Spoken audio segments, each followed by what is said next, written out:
Cryptocurrency is a new digital method of transmitting money, the most popular form of which is called Bitcoin. Today, there are more than 300 forms of digital currency, and it appears that this technological form of money is here to stay. Joining me now is Paul Vigna, Wall Street Journal reporter and author of The Age of Cryptocurrency. So, people kind of heard about Bitcoin, but Right. 300 different currencies? That seems even more confusing. Well, and there's even more than that, actually. The problem is that I would say if there's 300 or 500, whatever the number is, 295 of them are useless.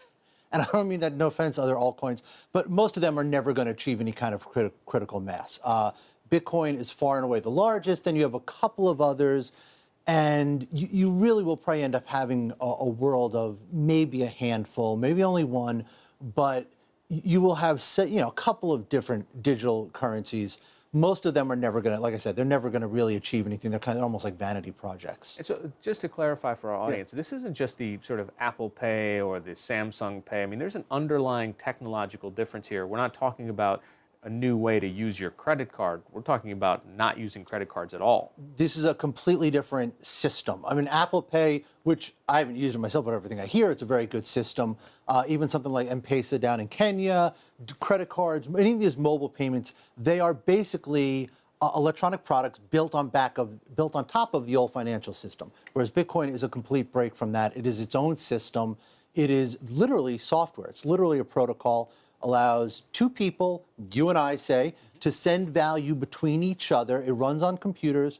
So it's a peer-to-peer system. It is maintained by the network of computers, so it has no central party running it. So there's no bank running it. There's no government running it. That is sort of the real kink in it that makes it very different. So, okay, let's just go through a simple transaction. Let's say you're going to sell me a cup of coffee. This existing system that we have today, when I swipe my credit card and you give me the coffee and I walk away, what's happening versus if I was to do a Bitcoin transaction? On the surface, the two transactions seem almost identical. Okay, you walk into a corner store, you get your coffee, you swipe your card, you sign the slip, if you even sign the slip, and you walk out. Say the place took Bitcoin. You'd walk in, you would have your mobile app, you'd have your wallet on your phone, you would read their QR code, you would send it between them, about 10 seconds, same thing, you walk out. The difference is with the Bitcoin system, that transaction is going to go through the protocol. It's going to take about 10 minutes to be confirmed. With the credit card, that is going to go through more than half a dozen financial institutions. It is going to take about 3 days to clear. You have your bank involved, the coffee shop's bank is involved, you have clearinghouses, you have security issues, all those things, all those companies, all those intermediaries take a little piece of that transaction, and it takes about 3 days to clear before the coffee shop gets the money that you gave them. And the coffee shop is charged for that. And the coffee shop is charged for that service. That service, right? About a 3% fee. With Bitcoin right now, that fee is negligible. It's almost nothing. People talk about in the future that might become higher as some of those back-end services get loaded in. But it's a cheaper, faster, more efficient digital system. Someone sitting at home is saying, I'm willing to deal with that 2 to 3 day wait if I'm a vendor, because at least I know that there's a bank looking out for me. And I know that someone's checking Hari's credit, making sure that he can pay for this, right? So what about that layer of security? Sure. In terms of whether or not you know the transaction is legitimate, what happens is every single transaction that is done through Bitcoin is put into what's called the blockchain. The blockchain is probably the key feature of Bitcoin. It is an open ledger. It is in the public realm. Anybody can look at it.